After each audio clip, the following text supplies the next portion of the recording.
Assalamualaikum warahmatullahi wabarakatuh. Jumpa lagi dengan saya Anggra Putri Tania, dan kali ini saya akan membahas tentang pengobatan penyakit yang ada di dalam Al-Quran dan di dalam Islam. Sebelum kita lanjut, jangan lupa subscribe, like, komen channel YouTube Guru Official 86. Terima kasih.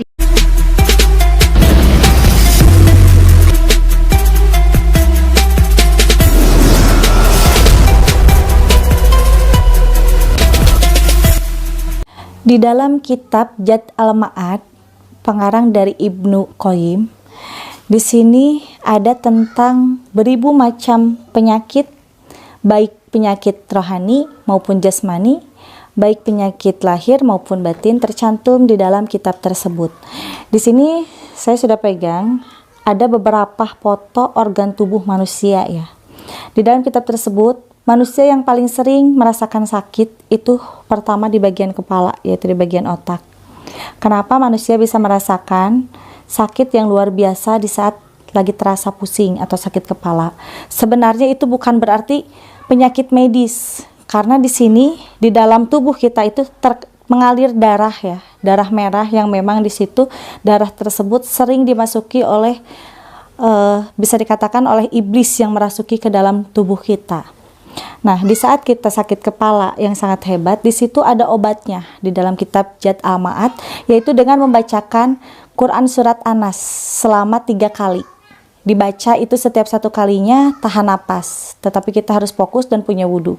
Insya Allah akan meringankan sakit kepala itu dalam waktu singkat atau bisa dikatakan instan.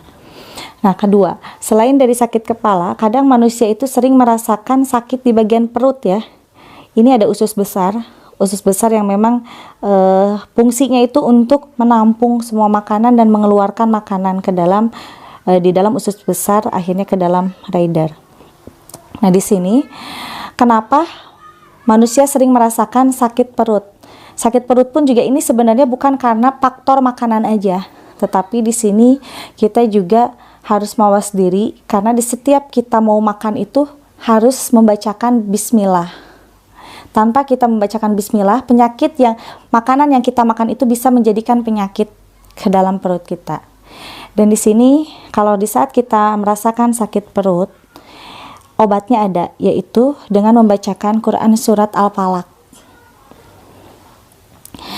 Terus di sini juga ada gambar jantung ya, atau paru-paru di sini. Di sini fungsinya adalah untuk memompa udara. Kadang banyak juga orang yang sudah lanjut usia, dan tidak banyak juga orang yang masih muda merasakan penyakit di bagian dada, baik di kanan ataupun di kiri, tapi kebanyakan itu di sebelah kiri. Di sebelah kiri itu disebutkan dengan penyakit gagal jantung, lemah jantung, atau ritme jantung. Nah, di sini kita harus benar-benar waspada dalam segi pikiran. Kenapa sakit jantung kita ada di dalam pikiran? Karena setiap kita merasakan pengap atau merasakan sakit di bagian dada kiri, itu faktor penyakitnya utamanya dari pikiran. Dengan banyaknya beban pikiran yang kita pikirkan, yang kita rasakan, akhirnya datanglah penyakit tersebut menempel ke dalam jantung sebelah kiri. Dan selain itu, di saat kita merasakan sesak atau sakit jantung, itu ada obatnya dengan membacakan surat ayat kursi.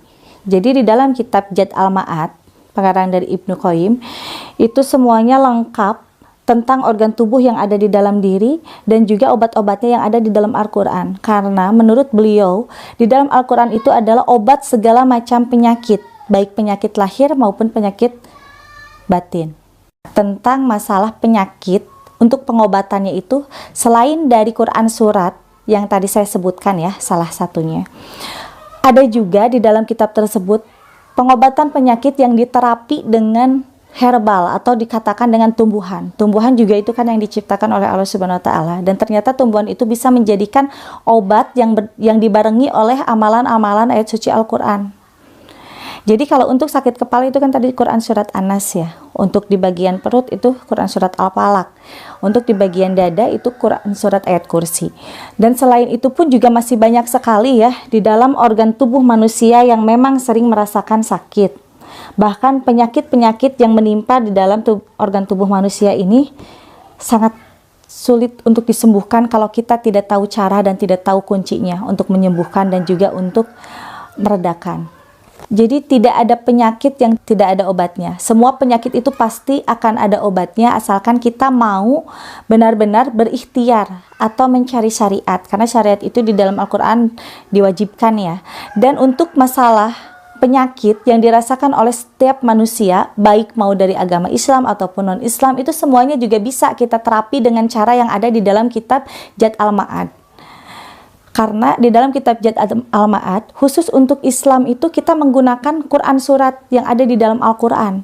Tetapi kalau untuk yang non-Muslim, itu bisa kita gunakan terapinya dengan ramuan-ramuan. Contohnya, kalau misalkan kita sakit kepala nih, ramuannya apa selain membacakan surat yang ada di dalam Al-Quran? Untuk sakit kepala itu kita bisa mengambil daun, yaitu daun lidah buaya, yang memang bisa kita gunakan untuk menjadi terapi pengobatan.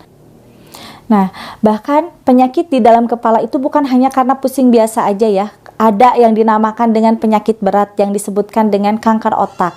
Nah, kanker otak itu kalau untuk pengobatan medis itu dilakukan harus ada kemoterapi ya. Tetapi kalau di dalam kitab Jad al-Ma'ad itu ada terapi khusus yang memang kita gunakan dengan memakai bahan atau alat tumbuhan. Nah, bahannya itu seperti apa? Kita bisa mengambil lidah buaya 3 biji. Setelah itu kita ambil jelinya. Jelinya itu kita ambil untuk direbus ke dalam rebusan air panas. Nah, itu bisa kita jadikan terapi, diminum air rebusan lidah buaya itu sehari 3 kali, pagi, siang, dan malam. Dengan rutin 21 hari kita melakukan hal tersebut, insya Allah kanker otak itu akan mereda dan juga akan bisa lebih baik. Kalau misalkan kita mau bersabar, rutin mengonsumsi obat-obatan itu yang dibuat dari air rebusan lidah buaya, insya Allah akan sembuh dengan izin Allah. Bagi siapapun yang ingin berobat, datang ke saya, itu bisa japri dulu via WA ya, karena jadwalnya akan saya atur. Karena bukan hanya tempat praktek saya di sini aja, karena saya pun juga punya kesibukan yang lain. Jadi bisa WA dulu untuk atur jadwal. Di setiap jadwal kosong saya, insya Allah saya ingin mengabdikan diri saya kepada orang-orang yang membutuhkan pertolongan atau syariat dari saya. Mungkin sekian dari saya, nanti saya akan bahas lagi tema selanjutnya. Sekian dari saya, Anggra Putri Tania. Wassalamualaikum warahmatullahi wabarakatuh.